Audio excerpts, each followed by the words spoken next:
Merhaba. Hepimizin bildiği o meşhur kıssaya, Hazreti İbrahim'in kurban hikayesine bugün bambaşka bir pencereden bakacağız. Bu, bildiğimiz her şeyi sorgulatan, oldukça radikal bir yorum. Hazırsanız bu çok katmanlı hikayenin ardındaki o derin anlama doğru bir yolculuğa çıkalım. İşte bu soru var ya, bu soru yüzyıllardır teologların, filozofların ve inananların zihnini meşgul ediyor. İnsanın içini kemiren bir soru bu.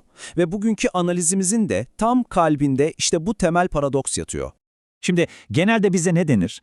Bunun çok büyük bir iman testi, mutlak bir teslimiyet sınavı olduğu söylenir, değil mi? Ama işte Nasır Hamid Ebu Zeyd gibi düşünürler diyor ki, bir dakika durun. Ya cevap ilahi bir emirde değil de rüyanın ta kendisinde gizliyse? İşte biz bugün bu alternatif bakış açısının peşine düşeceğiz. İlk durağımız hikayenin merkezindeki o büyük çelişki, teolojik paradoks. Temel argüman şu ve bu gerçekten çok kilit bir nokta.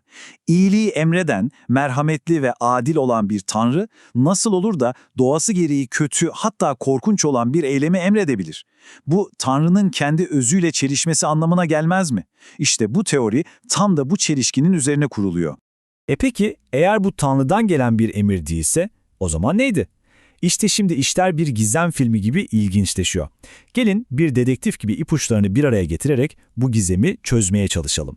İlk ipucumuz bizi zamanda geriye Hazreti İbrahim'in yaşadığı dünyaya götürüyor. O dönemin havasını bir soluyalım bakalım. Nasıl bir kültürel atmosfer vardı? Şunu bir gözümüzde canlandıralım. Hazreti İbrahim'in yaşadığı dünya, pagan inançların hüküm sürdüğü bir yer.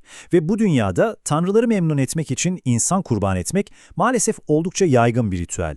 Özellikle de ilk doğan erkek çocuğunu bir tanrıya adamak, o toplumun adeta bir parçası, kanıksanmış bir gerçek.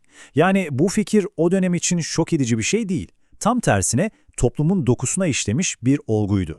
Şimdi ikinci ve belki de daha önemli ipucumuza geçelim. Büyüteci bu kez rüyanın kendisine, metnin içindeki o kritik ifadelere odaklayalım. Rüya bize ne fısıldıyor? İşte burada karşımıza çok önemli bir kavram çıkıyor. Sosyal bilinçaltı.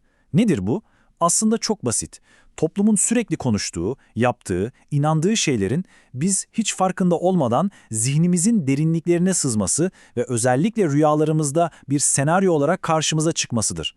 Toplumun fısıltıları rüyalarımızın sesi olabiliyor. Ve işte Kur'an'daki o inanılmaz derecede hassas ifade. Hz. İbrahim oğluna Allah bana emretti demiyor. Ne diyor? Rüyamda seni kurban ettiğimi görüyorum. Bakın bu küçücük bir kelime farkı gibi durabilir ama aslında arada dağlar kadar anlam farkı var. Biri kesin, net bir emir, diğeri ise yoruma açık kişisel bir vizyon. İşte bu ayrım her şeyi değiştirebilir. Peki bir rüya ilahi bir emirle eşdeğer tutulabilir mi? Bu teolojide hep tartışılan bir konu. Çünkü rüyaların doğası gereği dış etkenlere açık olduğu kabul edilir.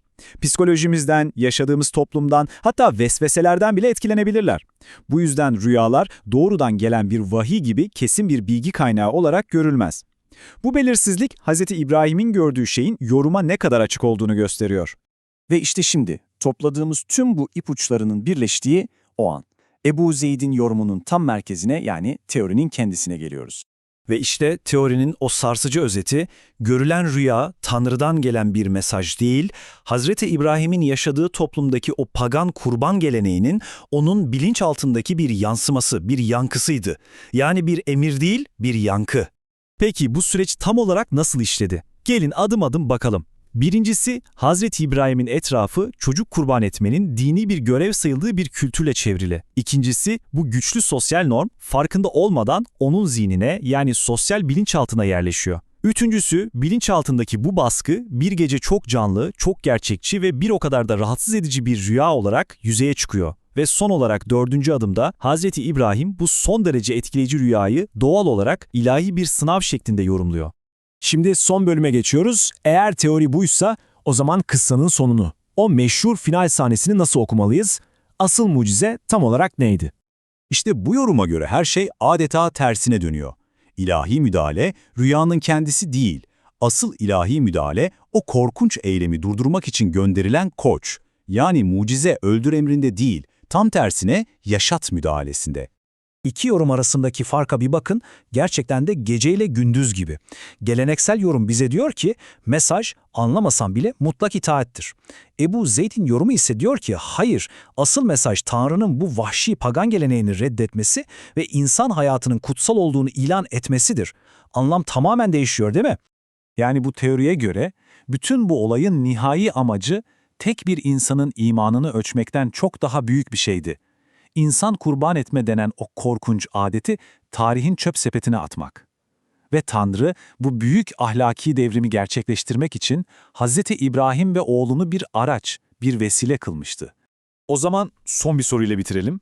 Acaba bu bakış açısı, bu meşhur kıssayı körü körüne bir teslimiyet testinden insanlığın aydınlandığı ahlaki bir devrim anına mı dönüştürüyor? Belki de bu hikaye bir itaat sınavından çok vahşi bir gelenekten ilahi bir müdahaleyle kurtuluşun ve insan hayatının kutsallığını anlama anının hikayesidir. Ne dersiniz?